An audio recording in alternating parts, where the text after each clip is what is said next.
So the prompt I'm going to be doing is the midlife crisis one. I do think that a midlife crisis exists, but I think it exists because people let it exist. It doesn't exist like chemically, like where there's a certain time in your life where this is going to happen, like menopause does. When you reach a certain point, every woman goes through menopause. That doesn't happen because not every person goes through midlife crisis.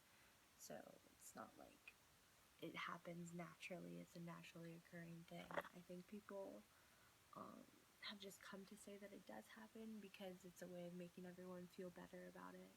Because usually when a midlife crisis happens, it's something big, like a really big change. So it's like, oh, I have to make an excuse for it or else it's not going to be okay.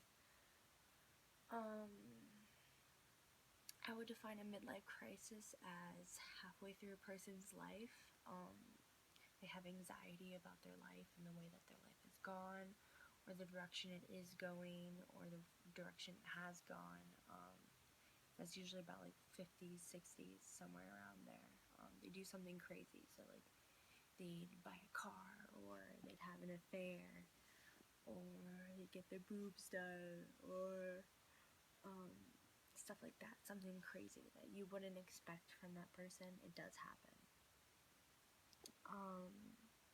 I think there are differences for men and women if they experience a midlife crisis.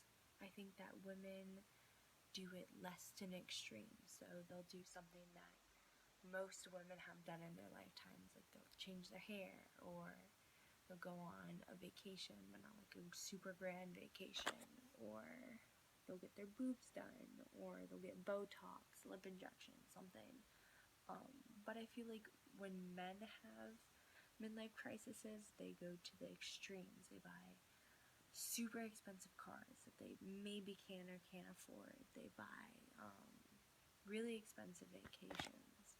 They have affairs where they change their whole family. They leave their families behind.